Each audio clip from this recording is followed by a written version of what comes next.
This is Karen Stress Briscoe and Karen's Inquisitive Corner. How are you? This is another beautiful day that the Lord has made, and I am already rejoicing and I'm already glad to be in it. I love Christmas and I love this season. And I know that we've talked about this before in the corner, and you may say, Karen, you're repeating yourself. Well, yes, I am repeating myself. And the reason that I am repeating myself and then I'm reminding the audience of holiday blues is because it's real.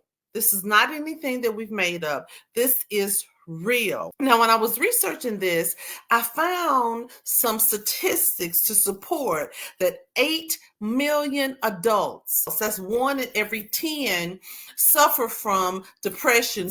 Depression is the leading cause of suicide between the ages of 15 and 44. So yes, I'm going to be talking about holiday blues. Depression is the cause of 41 suicides each year, and a suicide death happens 1 every 12 minutes. So yes, I'm going to be talking about holiday blues. And when you look at the statistics, I read where 55% of Americans actually experience depression and loneliness during the holidays. You know, the holidays are typically viewed as a happy season. You know, everybody is joyful and happy and speaking and much nicer than usual during the holidays. But that's not the case for everyone. For some, the holidays bring sadness and they bring depression and increased anxiety. And some people just really dread going into the holidays for various reasons. But holiday blues is real. A person can go through the entire year and not have any issues of depression. But when winter comes, when the holidays come, then they will go into this depressive state. And it actually has a name. We're going to talk about it in a minute. But if you think about it, during the holidays, we're shopping, we're going to parties, we're trying to figure out what we're going to wear. We have family obligations. And sometimes the family switches where the child is actually in the position of the mother or the father. And so now, instead of the mom doing all the cooking and all the shopping, now the child is doing it. So that can cause anxiety and stress and just being overwhelmed, trying to get everything done, trying to get everything perfect for that 1 24-hour day. And sometimes people who really don't view themselves as being depressed are really, really depressed. You know, they could actually be drinking more, they could be eating more, they could just have really increased feelings of sadness and loneliness, just not hopeful anymore, or just feeling empty and not really understanding why. They could have a loss in pleasure. They don't want to go to the family Christmas party. They don't want to participate in the church play. You know, they don't want to go shopping. They don't really want to do anything to participate in the holiday activities. They could just be tired all the time. They could have difficulty sleeping. You know, we talked about in the corner, you have to get sleep. It will mess with you mentally and physically. You have to get some sleep. We talked about in the corner that if you don't get sleep and rest your body will stop. And you really may not be conscious that you are in a depressed state or your anxiety is high. You can just feel worthless or even feel guilty. I feel guilty that I didn't go to the family party. I feel guilty because I just don't feel like shopping. I just don't feel like Christmas. I don't want to be happy. You can really feel guilty about that.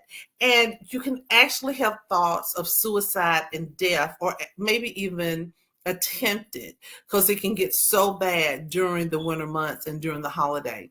You know, agitated, people just get on your nerves more than other times of the year. Going to the mall, shop, and you just can't handle that crowd, and you go to sleep tired and you wake up tired.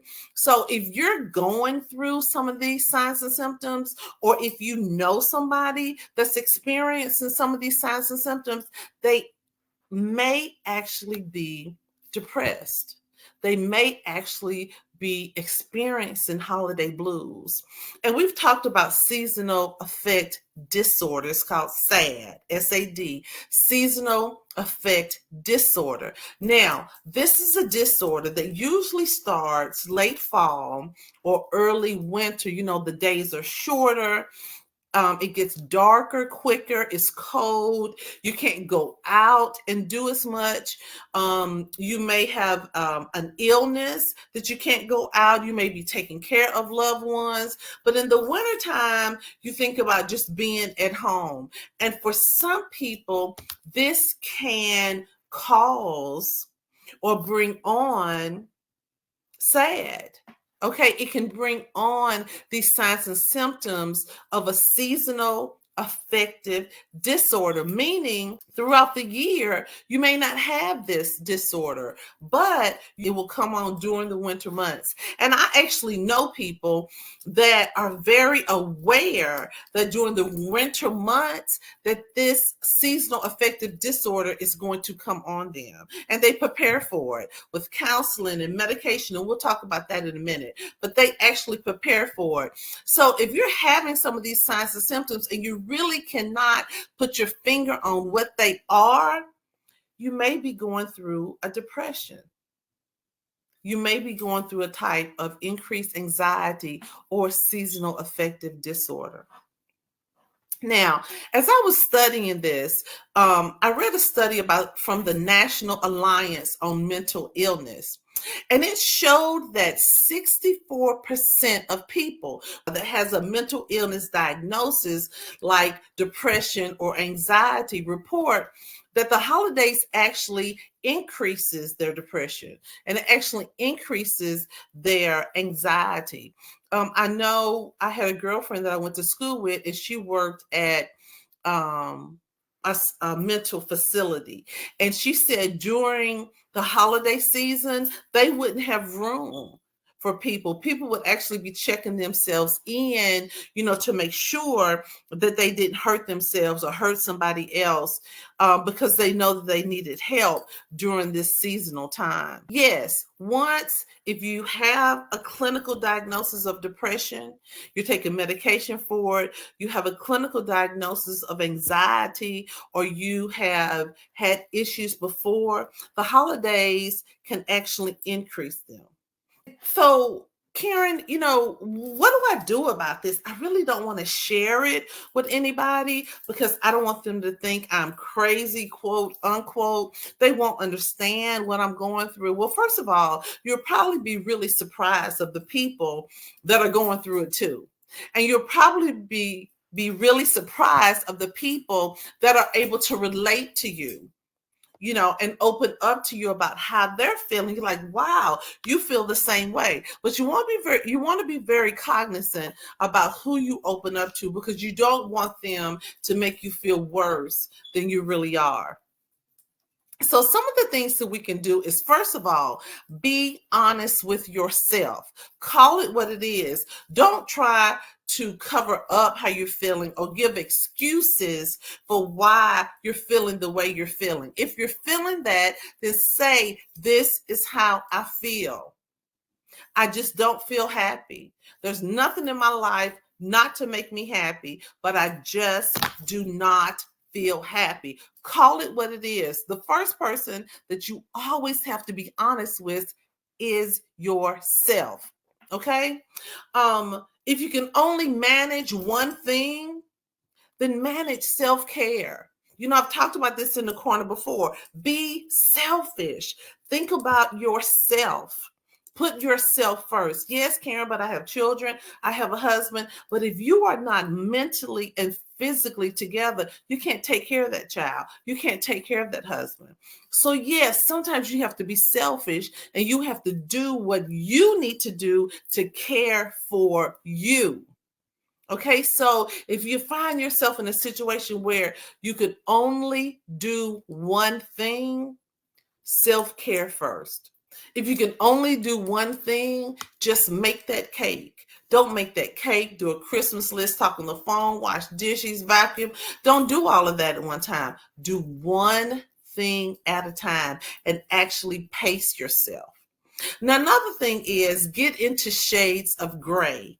And so what I mean by that is some people just see everything black and white, period. Have you ever worked with anybody like that? Or you have somebody in your family, all they see is black or white, period. They don't see any gray areas around. That can be kind of challenging, but you want to be able to see the gray areas and not have everything black and white, because life is not black and white. We have all sorts of gray areas, and it's a million different colors. Well, probably not a million, but it's a lot of different colors of gray. So be able to open your mind, open your heart, open your spirit to see these gray areas and not just so black and white. Forget presents, but be present. Don't buy presents. If it's stressing you out to go shopping, don't buy presents, but be present. Okay, you can be a present. You being mentally healthy, physically healthy can be that present to that person. You don't have to buy presents. It's a tradition. God gave us a present 2,000 years ago when Jesus died for us. That was our present, our lifelong present. And if you don't give somebody a present and they have an issue with it, you may need to reevaluate your relationship with that person. Limit your alcohol, okay? Get plenty of sleep and learn to say no. Learn to say no. That is something that I have learned since I've been way grown. It's just to say no. I don't want to do it. Well, why don't you want to do it? I just don't want to do it. I cannot do it. I've already got a schedule. I've already got something planned. I would try to do everything for everybody. You cannot do that. You cannot do that. So just say no. It's not a curse word. It should not, offend anybody. And if it does offend them, again, reevaluate your relationship. But just say, no, I cannot do it. I don't feel like it. I'm trying to get myself together. I can't. Don't overwhelm yourself during the holidays. Don't overwhelm yourself at all. Just learn how to say, no, I cannot do it. Old traditions, new traditions. If you don't like the old traditions, make new traditions. It's not the 11th commandment that you have to do what your family's been doing for the last 80 years. So make new traditions in your family, for your family. Get support. A lot of times people actually go through the seasonal affective disorder because of the loss of a loved one. And every Christmas, they think about that loved one, they miss that loved one, and it really puts them in a depression. If that's you, then mourn them, but think of the happy times. Think of the time that you had with the person. And if you feel like you just can't get over it, then call your doctor. Okay, talk to somebody. Say, it helps me a lot of times if I just say it out loud, because it actually makes it real. Say it out loud. Talk to somebody that you trust about how you're feeling. Spend time with loved ones if that makes you happy. And if that don't make you happy, if that increases stress, do not spend time with loved ones. Sometimes it increases your stress instead of decreasing. Don't do it. But if being around people that you love, your family and friends, if it makes you happy, if it puts your mind in a good space, then do that. Exercise, exercise, exercise. Exercise with Cassandra Ridley. Okay, exercise, exercise. Yes, I'm talking to myself too. Holiday blues are real, you guys. And I don't want anybody to go through the holidays being depressed or anxious or stressed and not know how to deal with it. A lot of times we get ourselves so, pumped up and we do all this work. And then Christmas comes and it's such a letdown. And then Christmas is over. And then you have to go back, to your routine after New Year's, after the holiday. You can have that seasonal affective disorder before the holidays, during the holidays, and even after the holidays. So again, if you're going through any of those signs and symptoms, or if you see any of that in your family, please address it. Get some help. Call me, text me. I'll be there to listen, and I'll be somebody that you can lean on if you feel like that you don't have anybody. I really hope you learned something today. I loved giving you all this information. Take this back with you. Make it a topic for your family. We've talked about getting the skeletons out of the closet. As long as we have people killing themselves during the holidays, we have this depression during the holidays. We have hospitals over flooding during the holidays. This is always going to be something that I feel that I'm obligated to remind you all about during the holidays. When I end today is what I know that I know that I know.